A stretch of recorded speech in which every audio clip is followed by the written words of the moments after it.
ನಿಮಗೆಲ್ಲ ಗೊತ್ತಿರುವ ಹಾಗೆ ತ್ರೇತಾಯುಗದಲ್ಲಿ ವಿಷ್ಣುವು ಮಾನವ ರೂಪ ತಾಳಿ ರಾಮನ ಅವತಾರದಲ್ಲಿ ರಾವಣನ ವಧೆ ಮಾಡುತ್ತಾನೆ. ಹಾಗೆಯೇ ದ್ವಾಪರ ಯುಗದಲ್ಲಿ ವಿಷ್ಣು ಕೃಷ್ಣನ ಅವತಾರ ತಾಳಿ ಕಂಸನ ವಧೆ ಮಾಡಿ ಪಾಂಡವರ ಮೂಲಕ ಕೌರವರನ್ನ ಸೋಲಿಸಿ ಧರ್ಮವನ್ನ ಮತ್ತೆ ಈ ಭೂಮಿಯ ಮೇಲೆ ಸ್ಥಾಪಿಸುತ್ತಾನೆ.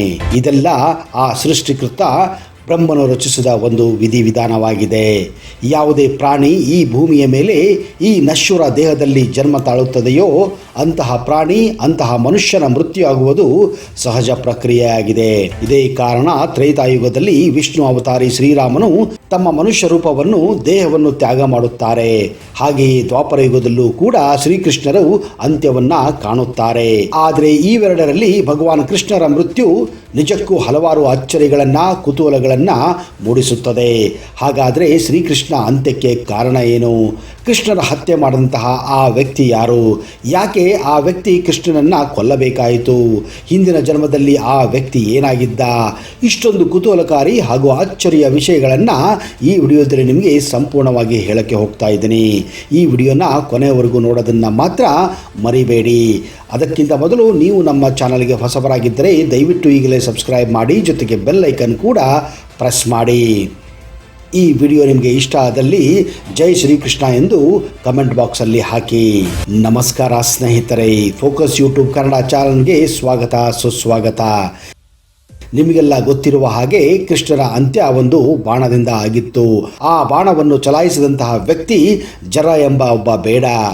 ಆದರೆ ಇಲ್ಲಿ ಪ್ರಶ್ನೆ ಬರುವುದು, ಶ್ರೀಕೃಷ್ಣ ವಿಷ್ಣುವಿನ ಅವತಾರವಾಗಿದ್ದು, ಆದರೆ ಅವರ ಅಂತ್ಯ ಮಾತ್ರ ಒಬ್ಬ ಜರ ಎಂಬ ಬೇಡನಿಂದ ಆಗಲು ಕಾರಣ ಏನಿತ್ತು?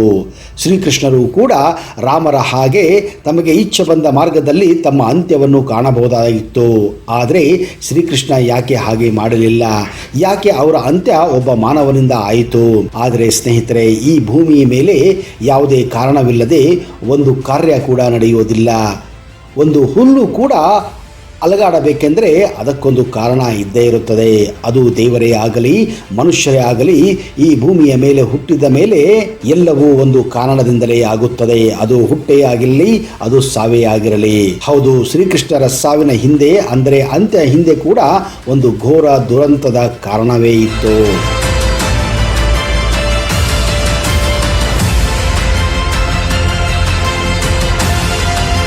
ಬನ್ನಿ ಹಾಗಾದರೆ ಮೊದಲು ಆ ಕಾರಣವನ್ನು ತಿಳಿಯುವ ಪ್ರಯತ್ನ ಮಾಡೋಣ. ಈ ಕಾರಣ ತಿಳಿಯಲು ನಾವು ವಾಪಸ್ಸು ತ್ರೇತಾಯುಗಕ್ಕೆ ಹೋಗಬೇಕಾಗುತ್ತದೆ. ಅದು ಶ್ರೀರಾಮಚಂದ್ರ ತಮ್ಮ ತಮ್ಮ ಹಾಗೂ ಹೆಂಡತಿ ಸೀತೆಯೊಡನೆ 14 ವರ್ಷ ವನವಾಸ ಕಳೆಯುತ್ತಿದ್ದಂತಹ ಸಂದರ್ಭ. ಈ ಸಂದರ್ಭದಲ್ಲಿ ರಾವಣನ ತಂಗಿ ಶೂರ್ಪಣಖಿ ಮಾಡಿದ ತಪ್ಪಿನಿಂದ ಲಕ್ಷ್ಮಣ ಶೂರ್ಪಣಖಿಯ ಮೂಗನ್ನ ಕತ್ತರಿಸುತ್ತಾನೆ. ತನ್ನ ತಂಗಿಗೆ ಆದಂತಹ ಅಪಮಾನವನ್ನು ಸೇಡಿ ತೀರಿಸಿಕೊಳ್ಳಲು ರಾವಣ ಸೀತೆಯನ್ನ ಅಪಹರಿಸುತ್ತಾನೆ. ಸೀತೆಯ ಅಪಹರಣದಿಂದ ಕಂಗಾಲಾಗಿದ್ದ ಶ್ರೀರಾಮ ಹಾಗೂ ಲಕ್ಷ್ಮಣ ಸೀತಾಮಾತೆಯನ್ನು ಹುಡುಕುತ್ತಾ ಒಂದು ಊರಿನಿಂದ ಇನ್ನೊಂದು ಊರಿಗೆ, ಒಂದು ಕಾಡಿನಿಂದ ಇನ್ನೊಂದು ಕಾಡಿಗೆ ಹುಡುಕಾಡುತ್ತಾ ಅಲೆದಾಡುತ್ತಿರುವಂತಹ ಸಂದರ್ಭ ಅದು. ಅದೇ ಸಂದರ್ಭದಲ್ಲಿ ಶ್ರೀರಾಮ ಸೀತೆಯನ್ನು ಹುಡುಕುತ್ತಾ ಕರ್ನಾಟಕದ ಕಿಷ್ಕಿಂದಿಗೂ ಕೂಡ ಬರುತ್ತಾರೆ. ಈ ಸಂದರ್ಭದಲ್ಲಿ ಅವರಿಗೆ ಹನುಮಂತನ ಮೂಲಕ ವಾನರ ನಾಯಕ ಸುಗ್ರೀವನ ಪರಿಚಯವಾಗುತ್ತದೆ.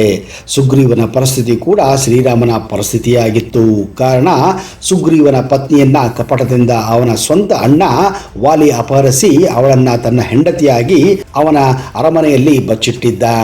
ಇದೇ ಕಾರಣ ಸುಗ್ರೀವ ಹಾಗೂ ಶ್ರೀರಾಮ ಒಳ್ಳೆಯ ಸ್ನೇಹಿತರಾಗುತ್ತಾರೆ. ಕಾರಣ ಅವರಿಬ್ಬರ ತೊಂದರೆಗಳು ಹಾಗೂ ಅವರಿಬ್ಬರ ವೈರಿ ಒಂದೇ ಆಗಿದ್ದ. ಈ ಸಂದರ್ಭದಲ್ಲಿ ಸುಗ್ರೀವ ರಾಮನಿಗೆ ಸೀತೆಯನ್ನು ಹುಡುಕುವ ಕೆಲಸಕ್ಕೆ ಸಹಾಯ ಮಾಡುತ್ತೇನೆಂದು ವಚನ ನೀಡುತ್ತಾನೆ.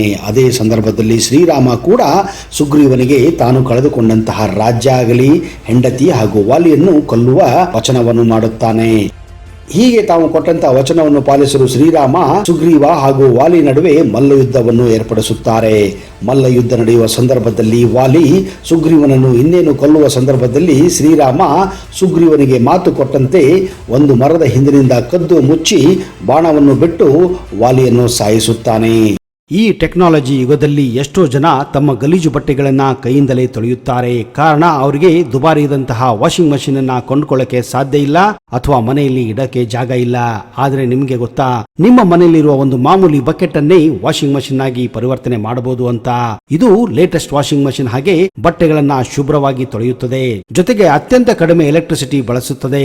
ಈ ಮಿನಿ ಪೋರ್ಟೇಬಲ್ ವಾಷಿಂಗ್ ಮಷೀನ್ ಅನ್ನ ಎಲ್ಲಿ ಬೇಕಾದ್ರೂ ಹೇಗೆ ಬೇಕಾದ್ರೂ ತೆಗೆದುಕೊಂಡು ಹೋಗಬಹುದು, ಬಳಸಬಹುದು. ಇದರಲ್ಲಿರುವ ಪವರ್ಫುಲ್ ಮೋಟಾರ್ ಭಾರಿ ಲೋಡ್ ಇರುವ ಬಟ್ಟೆಗಳನ್ನು ಕೂಡ ಆರಾಮವಾಗಿ ಕ್ಲೀನ್ ಮಾಡುತ್ತದೆ. ಇದರ ಬೆಲೆ ಕೇವಲ 899 ಮಾತ್ರ. ನಿಮ್ಮ ಮನೆಯಲ್ಲಿರುವ ಬಕೆಟ್ ಅನ್ನ ವಾಷಿಂಗ್ ಮಷೀನ್ ಆಗಿ ಈಗಲೇ ಕನ್ವರ್ಟ್ ಮಾಡಿ. ಹಾಗಾದ್ರೆ ತಡ ಯಾಕೆ, ಡಿಸ್ಕ್ರಿಪ್ಷನ್ ಬಾಕ್ಸ್ ನಲ್ಲಿರುವಂತಹ ಬಕೆಟ್ ವಾಷಿಂಗ್ ಮಷೀನ್ ಅನ್ನ ಬೈ ಮಾಡಿ, ಅದು ಕೂಡ ಕ್ಯಾಶ್ ಆನ್ ಡೆಲಿವರಿಯಲ್ಲಿ. ಈ ಘಟನೆಯ ಬಗ್ಗೆ ಕೇಳಿ ವಾಲಿಯ ಪತ್ನಿ ತಾರಾ ಅಲ್ಲಿಗೆ ಧಾವಿಸುತ್ತಾಳೆ.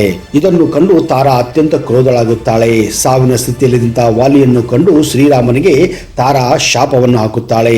ಯಾವ ರೀತಿ ನೀನು ನನ್ನ ಗಂಡನನ್ನು ಕದ್ದು ಮುಚ್ಚಿ ಅವನ ಮೇಲೆ ಆಕ್ರಮಣ ಮಾಡಿ ಸಾಯಿಸಿದ್ದೀಯೋ, ಅದೇ ರೀತಿ ಮುಂದಿನ ಜನ್ಮದಲ್ಲಿಯೂ ಕೂಡ ನನ್ನ ಗಂಡ ನಿನ್ನನ್ನು ಇದೇ ರೀತಿ ಕದ್ದು ಮುಚ್ಚಿ ಬಾಣ ಚಲಾಯಿಸಿ ನಿನ್ನ ಸಾವಿಗೆ ಕಾರಣನಾಗುತ್ತಾನೆಂದು ಘೋರವಾದ ಶಾಪವನ್ನು ನೀಡುತ್ತಾಳೆ.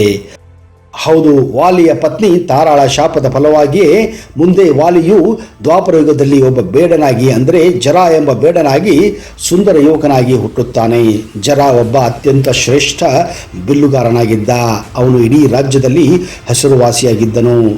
ಅವನು ಹೆಚ್ಚಾಗಿ ರಾತ್ರಿಯಲ್ಲಿ ಬೇಟೆಯನ್ನು ಆಡುತ್ತಿದ್ದನು. ಅವನು ಕೇವಲ ಪಕ್ಷಿ ಪ್ರಾಣಿಗಳ ಕಣ್ಣುಗಳ ಪ್ರಕಾಶವನ್ನು ಕಂಡು ಅವುಗಳ ಕಣ್ಣುಗಳನ್ನೇ ಗುರಿಯಾಗಿಟ್ಟು ಬಾಣವನ್ನು ಚಲಾಯಿಸಿ ಅವುಗಳ ಬೇಟೆಯನ್ನಾಡುತ್ತಿದ್ದ. ಪುರಾಣಗಳ ಪ್ರಕಾರ ಶ್ರೀಕೃಷ್ಣನ ಜನ್ಮದಿಂದಲೇ ಶ್ರೀಕೃಷ್ಣನ ಕಾಲದ ಪಾದದಲ್ಲಿ ಒಂದು ಕಪ್ಪು ಮಚ್ಚೆ ಇತ್ತು. ವಿಚಿತ್ರ ಏನೆಂದರೆ ಈ ಕಪ್ಪು ಮಚ್ಚೆ ರಾತ್ರಿಯಲ್ಲಿ ಮಿಂಚುತ್ತಿತ್ತು. ಮುಂದೆ ಇದು ಅವನ ಮೃತ್ಯುಗೆ ಕಾರಣ ಆಗುತ್ತದೆ ಎಂದು ಸ್ವತಃ ಶ್ರೀಕೃಷ್ಣನಿಗೂ ಕೂಡ ಗೊತ್ತಿರಲಿಲ್ಲ.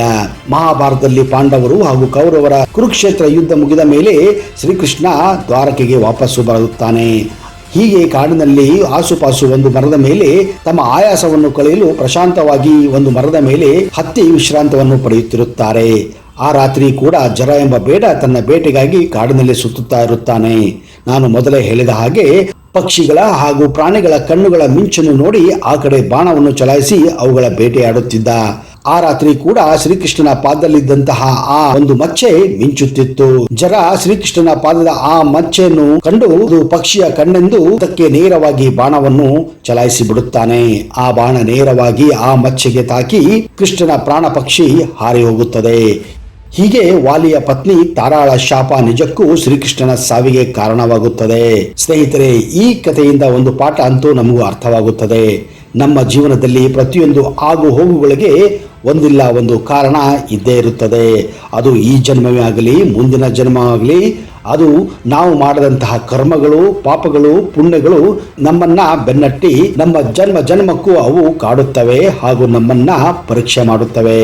ಸ್ನೇಹಿತರೆ, ಅದಕ್ಕೆ ಹೇಳೋದು, ಒಳ್ಳೆಯ ಕರ್ಮಗಳನ್ನೇ ಮಾಡಿ ಧರ್ಮವನ್ನು ಪಾಲಿಸಿ. ಇಲ್ಲವಾದರೆ ಅದು ನೀವು ದೇವರೇ ಆಗಿರಲಿ, ಮನುಷ್ಯರೇ ಆಗಿರಲಿ, ಪ್ರಾಣಿಗಳೇ ಆಗಲಿ, ಅದು ನಿಮ್ಮನ್ನು ಜನ್ಮ ಜನ್ಮದವರೆಗೂ ಬಿಡುವುದಿಲ್ಲ. ಇಂತಹದೇ ಕುತೂಹಲಕಾರಿ ವಿಷಯಗಳನ್ನು ಮುಂದಿನ ಸಂಚಿಕೆಯಲ್ಲಿ ಮತ್ತಷ್ಟು ತರುತ್ತೇನೆ. ಅಲ್ಲಿಯವರೆಗೆ ಜೈ ಹಿಂದ್, ಜೈ Karnataka. Keep watching Focus Kannada.